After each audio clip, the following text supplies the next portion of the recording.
करता हूं। और आज हम लोग जीएस पेपर से कुछ प्रश्नों को देखेंगे। लगभग 50 प्रश्न है इसमें, और सामान्य अध्ययन जेएसएससी या जेपीएससी या आपके तमाम एग्ज़ाम के लिए यह इम्पोर्टेंट है। तो आज हम लोग चलते हैं और इन प्रश्नों को देखते हैं। और अभी तक आपने टेस्ट नहीं दे पा रहे हैं तो उसका एकमात्र कारण है कि आपने हमारे व्हाट्सएप ग्रुप से नहीं जुड़ा है और टेलीग्राम ग्रुप से नहीं जुड़ा है। दोस्तों, इसका लिंक आपको टेस्ट देने के लिए व्हाट्सएप और टेलीग्राम दोनों ही ग्रुपों में सेंड किए जाते हैं, जहां से आप आराम से टेस्ट दे सकते हैं, जो कि फ्री ऑफ कॉस्ट है। और आप देख लें प्रश्नों की प्रकृति, जो हमेशा पूछे जाते हैं उसी प्रकार के प्रश्न हैं, सेटअप किए गए हैं। और आपके लिए ये जो है फ़ायदेमंद का सौदा है। और फ़ायदा का सौदा कहने का मतलब है कि यहाँ से प्रश्न जब पूछे जाते हैं तो आपको एक बार रिवीजन तो ज़रूर हो जाएंगे। तो चलिए, थोड़ा तबीयत ख़राब है, आवाज़ थोड़ा भारी है, लेकिन हम लोग कंप्लीट करेंगे और देखेंगे कि क्या क्या प्रश्न आते हैं। तो दोस्तों, पहला प्रश्न है, हड़प्पाकालीन स्थलों में अभी तक किस धातु की प्राप्ति नहीं हुई थी?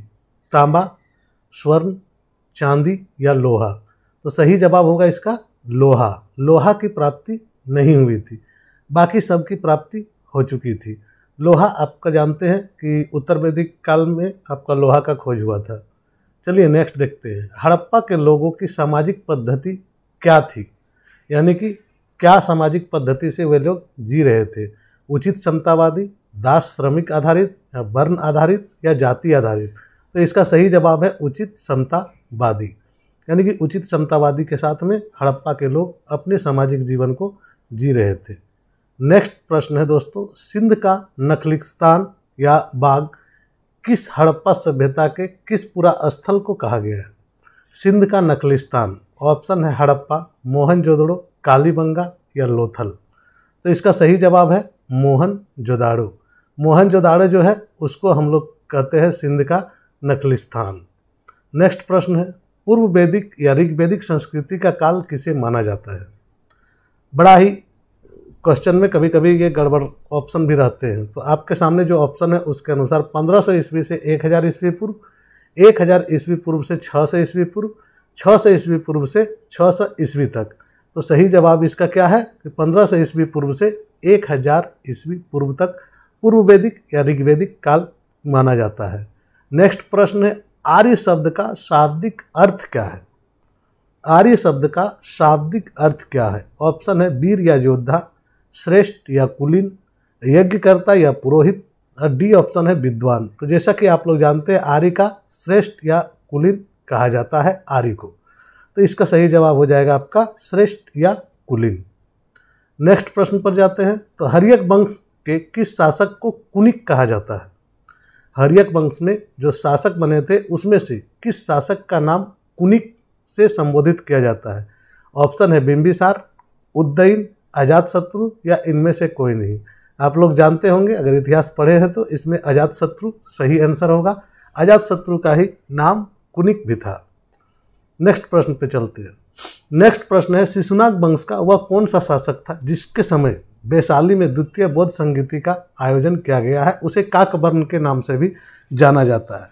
जैसा कि आप लोग जानते हैं कि 4 बौद्ध संगीति का आयोजन किया गया था।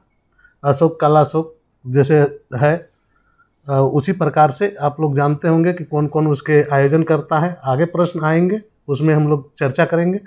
तो ये जो द्वितीय बौद्ध संगीति का आयोजन हुआ था वह किसके काल में हुआ था? शिशुनाग के काल में, कालाशोक के काल में, नंदीवर्धन के काल में, या इनमें से कोई नहीं? तो सही जवाब इसका क्या होगा कि कालाशोक के काल में हुआ था।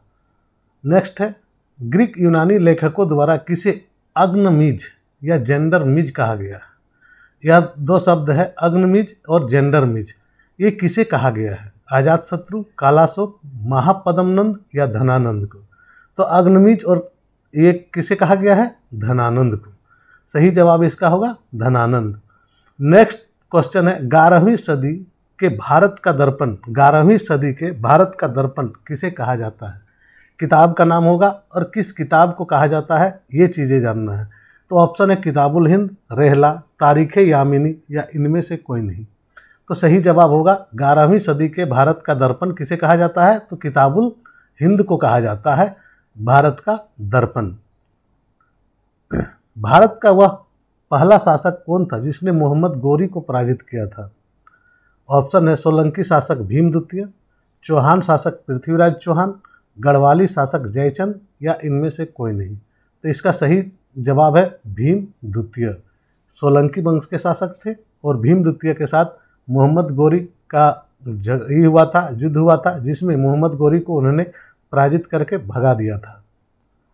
नेक्स्ट क्वेश्चन है, तराइन का द्वितीय युद्ध ऐसा निर्णायक युद्ध समझना चाहिए जिसने भारत पर मुसलमानों की आधारभूत सफलता निश्चित कर दिया। बाद में होने वाले आक्रमण इसके परिणाम मात्र थे। यह कथन किसका है? यह कथन किसने कहा था? तो B.A. स्मिथ, लैनपुल, ईश्वरी प्रसाद या अल-बेरूनी। तो इसका सही जवाब है B.A. स्मिथ। B.A. स्मिथ ने कहा था कि तराइन का जो द्वितीय युद्ध है इसमें मुसलमानों का जो है आधार यहाँ पर बना दिया। इसके बाद जो भी युद्ध हुए वह सिर्फ उसके आगे का परिणाम मात्र रह गए थे। नेक्स्ट क्वेश्चन है, अकबर के शासन में महाभारत का फारसी भाषा में अनुवाद किया गया था, वह किस नाम से जाना जाता है? अनुवाद किस नाम से जाना जाता है? इकबालनामा, रज्मनामा, अकबरनामा या सकीनुत उल औलिया? तो दोस्तों इसका सही जवाब है रज्मनामा। क्या है? तो रज्मनामा के नाम से यहाँ पर जाना जाता था ये महाभारत। नेक्स्ट है, अकबर के शासनकाल में भू राजस्व सुधारों के लिए कौन उत्तरदायी था? किसने भू राजस्व में सुधार किया था? बीरबल, टोडरमल, जय सिंह या बिहारी मल? तो आप लोग जानते हैं कि भू राजस्व का जो विद्वान थे वह टोडरमल ही थे। तो इसका सही जवाब हो जाएंगे आपका टोडरमल। नेक्स्ट है, रामचरितमानस के लेखक तुलसीदास किसके शासनकाल से संबंधित थे? दोस्तों रामचरितमानस के लेखक जो तुलसीदास जी है वह अकबर के शासनकाल से संबंधित थे। ऑप्शन आपके दिए गए हैं चंद्रगुप्त विक्रमादित्य, वाजिद अली शाह, हर्षवर्धन, कोई नहीं होगा। आंख बंद करके अकबर मारेंगे क्योंकि तुलसीदास का जन्म लगभग उसी काल में हुआ था जब अकबर लिखने का काम अकबर के शासनकाल में ही उन्होंने किया था। तो अकबर होगा इसका सही जवाब। नेक्स्ट क्वेश्चन है ज्योग्राफी से, पृथ्वी की आंतरिक संरचना के संबंध में सर्वाधिक महत्वपूर्ण जानकारी का स्रोत क्या है? तो सर्वाधिक महत्वपूर्ण जानकारी का स्रोत क्या होता है? तो भूकंप विज्ञान ही होता है, क्योंकि प्राकृतिक साधन, भूकंप विज्ञान, ज्वालामुखी क्रिया या प्लेट विवर्तनिकी। तो भूकंप विज्ञान ही इसका सर्वाधिक महत्वपूर्ण जानकारी का स्रोत माना जाता है। पृथ्वी के किस भाग में निकेल और लोहा की प्रधानता होती है? निकेल यानी Na और लोहा यानी कि Fa। तो क्या हो गया? निफे। इसमें ऑप्शन दिया गया आपका सियाल, सीमा, निफे या इनमें से कोई नहीं। तो सही जवाब हो जाएगा आपका निफे। निफे जो है वही आपका सही जवाब है। नेक्स्ट है, मोह असंबद्धता स्थित है। मोह असंबद्धता किन दो भागों के बीच के रेंज को कहा जाता है? ऑप्शन है क्रस्ट तथा मेंटल के बीच के, ऊपरी मेंटल तथा निचली मेंटल के बीच के, मेंटल एवं कोर के बीच के, आंतरिक मेंटल तथा बाह्य मेंटल के बीच के। इसका सही जवाब है क्रस्ट तथा मेंटल के बीच में। क्रस्ट और मेंटल के बीच का जो लाइन है उसको हम लोग मोह असंबद्धता कहते हैं। नेक्स्ट है, ग्रेनाइट की गणना किस प्रकार के चट्टानों में की जाती है? आग्नेय, अवसादी, कायांतरित या अधिवितलीय या प्लूटोनिक? तो इसका ग्रेनाइट की गणना जब अधिवितलीय या प्लूटोनिक लिखा हुआ रहेगा तो आपको इसमें जाना है, आग्नेय अवसादी में नहीं जाना है। ग्रेनाइट होता है अधिवितलीय या प्लूटोनिक। नेक्स्ट है, भारतीय संविधान के किस भाग को उसकी आत्मा आख्या प्रदान की गई है, यानी कि आत्मा की संज्ञा दी गई है? प्रस्तावना, मौलिक अधिकार, राज्य के नीति निर्देशक तत्व या संविधान के सभी अनुच्छेद? तो सही जवाब होगा प्रस्तावना को।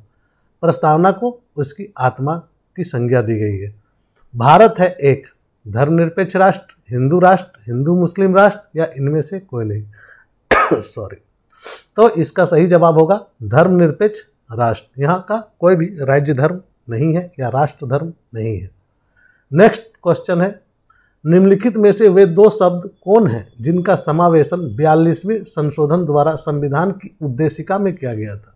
42वां संविधान संशोधन द्वारा संविधान के उद्देशिका में किया गया था। धर्मनिरपेक्ष लोकतांत्रिक, प्रभुत्व संपन्न लोकतांत्रिक या समाजवादी धर्मनिरपेक्ष या धर्मनिरपेक्ष गणतंत्र। जैसा कि जानते हैं समाजवादी और धर्मनिरपेक्ष को जोड़ा गया था 42वें संविधान संशोधन में। इसे समावेशन मतलब जोड़ना। भारत का संविधान किस प्रकार का है? नम्य, अनम्य या नम्य और अनम्य का मिश्रण या इनमें से कोई नहीं। तो जैसा कि देख रहे हैं आप, नम्य और अनम्य का यह मिश्रण है और दूसरा कुछ नहीं। भारतीय संविधान का स्वरूप किस प्रकार का है? एकात्मक, पूर्णतया संघात्मक, संरचना से संघात्मक और भावना में एकात्मक, या डी नंबर भावना में संघात्मक और संरचना में एकात्मक। तो इसका सही जवाब है संरचना में संघात्मक और भावना से एकात्मक भारतीय संविधान का जो स्वरूप है। नेक्स्ट क्वेश्चन है कि भारतीय संविधान निम्नलिखित में कौन सी नागरिकता प्रदान करती है? एकल नागरिकता, दोहरी नागरिकता, उपयुक्त दोनों या उपयुक्त में से कोई नहीं। तो जैसे जानते हैं नागरिकता चैप्टर में हम लोगों ने देखा था, यहाँ पर एकल नागरिकता हमें मिलती है। भारत में कार्यपालिका का अध्यक्ष कौन होता है? ये कंफ्यूज करते हैं लोग। कार्यपालिका का अध्यक्ष प्रधानमंत्री कई लोग मार देते हैं, लेकिन एग्जैक्टली कार्यपालिका का जो अध्यक्ष होता है वह राष्ट्रपति होता है। तो कार्यपालिका का अध्यक्ष राष्ट्रपति है। नेक्स्ट है भारत के राष्ट्रपति के लिए आवश्यक योग्यता नहीं है। ध्यान रखेंगे इस प्रश्न में नहीं है लगा हुआ। वह भारत का नागरिक हो यह तो होना ही चाहिए, वह 35 वर्ष से अधिक आयु का हो यह भी होना चाहिए, उसमें लोकसभा के सदस्य के लिए निर्धारित सभी योग्यताएं हो यह भी होना चाहिए, वह संसद के किसी सदन का सदस्य हो। यह जरूरी नहीं है कि वह संसद का सदस्य हो ही, बाहर से भी आ सकते हैं। राष्ट्रपति पद के निर्वाचन हेतु कौन सी पद्धति अपनाई जाती है? सूची पद्धति, संचयी मत पद्धति, सापेक्ष बहुमत पद्धति या समानुपातिक प्रतिनिधित्व एवं एकल संक्रमणीय मत पद्धति। तो दोस्तों इसका सही जवाब होगा बी, एकल संक्रमणीय समानुपातिक प्रतिनिधित्व। यही सही जवाब है। भारतीय अर्थव्यवस्था कैसी है? पूंजीवादी अर्थव्यवस्था, साम्यवादी अर्थव्यवस्था, स्वतंत्र अर्थव्यवस्था या मिश्रित अर्थव्यवस्था। तो भारत में दोनों ही प्रकार की अर्थव्यवस्था है, पूंजीवादी और समाजवादी, तो इसे मिश्रित अर्थव्यवस्था हम लोग कहते हैं। भारत में ग्रामीण क्षेत्रों में कौन सी बेरोजगारी सर्वाधिक पाई जाती है? मौसमी बेरोजगारी, अदृश्य बेरोजगारी, उपयुक्त दोनों और इनमें से कोई नहीं। तो मौसमी बेरोजगारी क्या होता है, अदृश्य बेरोजगारी क्या होता है, ये हम लोग इकोनॉमिक्स के चैप्टर में पढ़ेंगे अभी। और ये दोनों क्या है सो जाने, और भारत में ये दोनों प्रकार की बेरोजगारी पाई जाती है। नेक्स्ट प्रश्न है, नीति आयोग ने गरीबी रेखा का निर्धारण पोषण आवश्यकताओं के आधार पर निर्धारित करता है। इसके अनुसार ग्रामीण क्षेत्रों में 2400 कैलोरी प्रतिदिन से कम प्राप्त करने वाले को गरीबी रेखा से नीचे माने जाते हैं। नगरीय क्षेत्र में यह कैलोरी कितना है? तो ग्रामीण क्षेत्र में 2400 है और नगरीय क्षेत्र में यह 2100 है। यानी कि शहरी क्षेत्र के लोगों को कम कैलोरी से ही काम चल जाएगा, क्योंकि ग्रामीण क्षेत्र में काम काज ज़्यादा होता है, शहरी क्षेत्रों में लोग उतना नहीं करते हैं शारीरिक श्रम। नीति आयोग किसके सर्वेक्षणों के आधार पर निर्धनता रेखा के नीचे के लोगों का आकलन करता है? प्रश्न बड़ा ही मज़ेदार है। नीति आयोग किसके सर्वेक्षणों के आधार पर निर्धनता रेखा के नीचे के लोगों का आकलन करता है? ऑप्शन है राष्ट्रीय नमूना सर्वेक्षण संगठन, केंद्रीय सांख्यिकी संगठन, भारतीय रिजर्व बैंक या विश्व बैंक। तो राष्ट्रीय नमूना सर्वेक्षण संगठन के आधार पर। झारखंड के किस मेले का एक विशिष्ट कार्यक्रम आग पर नंगे पांव चलना है? मांडा मेला, श्रावणी मेला, टूसू मेला या इनमें से कोई नहीं। सही जवाब है इसका मांडा मेला। मांडा मेला में क्या करते हैं? नंगे पांव आग में पार होना होता है या उसमें कूदना होता है। नेक्स्ट प्रश्न, पद्म सम्मान से सम्मानित झारखंड का प्रथम आदिवासी कौन है? पद्म सम्मान से सम्मानित झारखंड का प्रथम आदिवासी कौन है? जुएल लकड़ा, टेबले उरांव, जयपाल सिंह, इनमें से कोई नहीं। तो इसका सही जवाब है जुएल लकड़ा। नेक्स्ट क्वेश्चन है, बौद्धकालीन भद्रकाली मंदिर झारखंड के किस जिले में स्थित है? झारखंड के कौन से जिले में बौद्धकालीन भद्रकाली मंदिर है? तो चतरा, हजारीबाग, लातेहार या कोडरमा। एग्जैक्ट आंसर है इसका चतरा। कभी कभी गांव का नाम भी दिया जाता है, लेकिन अभी चतरा में जाएंगे। स्वराज लुट गया किसकी प्रसिद्ध रचना है? स्वराज लुट गया यह किसकी प्रसिद्ध रचना है? राम नारायण सिंह का, राधा कृष्ण का, श्वेतांबरी देवी का, या इनमें से कोई नहीं। एग्जैक्ट आंसर इसका है राम नारायण सिंह। नेक्स्ट प्रश्न पे जाते हैं दोस्तों। झारखंड में स्वच्छ ऊर्जा के विकास के लिए झारखंड नवीकरणीय ऊर्जा विभाग का गठन किस वर्ष किया गया था? 2012, 2011, 2001 या 2007? सही जवाब इसका है 2001। दामोदर नदी किस जिले से निकलती है? लातेहार, कोडरमा, हजारीबाग या रांची? तो दामोदर नदी कहाँ से निकलती है? लातेहार से। दामोदर नदी की लंबाई झारखंड में कितना है? टोटल लंबाई नहीं, झारखंड में जो बहती है वह कितना है? 268 किलोमीटर, 250 किलोमीटर, 290 किलोमीटर या 205 किलोमीटर? एग्जैक्ट आंसर है 290 किलोमीटर। क्या है? तो 290 किलोमीटर सही जवाब है। नेक्स्ट क्वेश्चन है, झारखंड के किस क्षेत्र में सर्वाधिक वर्षा होती है? सर्वाधिक वर्षा वाला क्षेत्र? नेतरहाट पठार, छोटा नागपुर का पठार, रांची का पठार या इनमें से कोई नहीं? तो नेतरहाट का पठार में सर्वाधिक वर्षा होती है झारखंड में। तिलका मांझी को संयुक्त बिहार के किस जिले में फांसी दी गई थी? तिलका मांझी को तो भागलपुर में ये फांसी की सजा सुनाई गई थी। झारखंड समस्याओं के निराकरण हेतु गठित संस्था का क्या नाम है? झारखंड में समस्याओं के निराकरण हेतु गठित संस्था का क्या नाम है? अखिल भारतीय आदिवासी विकास परिषद, सोनोत संथाल समाज, शिवाजी समाज या आदिवासी महासभा? तो ये सही जवाब है आदिवासी महासभा। नेक्स्ट प्रश्न, झारखंड के किस स्थान पर केंद्रीय ईंधन अनुसंधान संस्थान स्थित है? हजारीबाग, जलगोड़ा, रांची या जमशेदपुर? तो सही जवाब है जलगोड़ा। कहाँ है? तो जलगोड़ा में सही जवाब है। झारखंड का साक्षरता दर क्या है? 61%, 63%, 66% या 69%? तो सही जवाब है 66%। लक्षण जिनके जिन्स एक्स गुणसूत्रों पर होते हैं वह कहलाते हैं लिंग प्रभावित, लिंग संलग्न, लिंग समिति या इनमें से कोई नहीं? साइंस से लिंग संलग्न वंशागति इसको कहते हैं और जिसका एक्स गुणसूत्र होते हैं। नेक्स्ट प्रश्न है आपके सामने, लिंग संलग्न वंशागति के खोजकर्ता कौन थे? वही मॉर्गन, मैकलॉग, लैंडस्टीनर या मेंडल? तो इसका सही जवाब है मॉर्गन। मॉर्गन ने लिंग संलग्न वंशागति का खोजकर्ता किया है। 46 में आपका आ जाता है, डीएनए अणुओं में प्रोटीन की संकेत सूचनाएं कहाँ होती है? रेप्लिकॉन्स में, एक्सॉन्स में, एंट्रॉन्स में, इनमें से कोई नहीं? तो एग्जैक्ट आंसर है एक्सॉन्स में। कहाँ होती है? तो एक्सॉन्स में। नेक्स्ट क्वेश्चन है, कार्य का मात्रक क्या है? जूल, न्यूटन, वाट या डाइन? तो सही जवाब है कार्य का मात्रक जूल होता है। नेक्स्ट क्वेश्चन है, ल्यूमेन किसका मात्रक है? ज्योति तीव्रता का, ज्योति फ्लक्स का, उपरोक्त दोनों का या इनमें से कोई नहीं? तो ये सही जवाब होता है ज्योति फ्लक्स का। जाड़े की रातों में अत्यधिक ठंड पड़ने पर पानी की पाइप फट जाती है क्योंकि? ऑप्शन ए, जमने के बाद पानी का घनत्व कम हो जाता है, जमने के बाद पानी कठोर हो जाता है अतः उसकी यह कठोरता पाइप को तोड़ देती है, जमने के बाद पानी का आयतन बढ़ जाता है या जमने के बाद पानी की पाइप का धातु गल जाता है? एग्जैक्टली आंसर है जमने के बाद पानी का आयतन बढ़ जाता है और आयतन बढ़ जाने के कारण वह फट जाता है।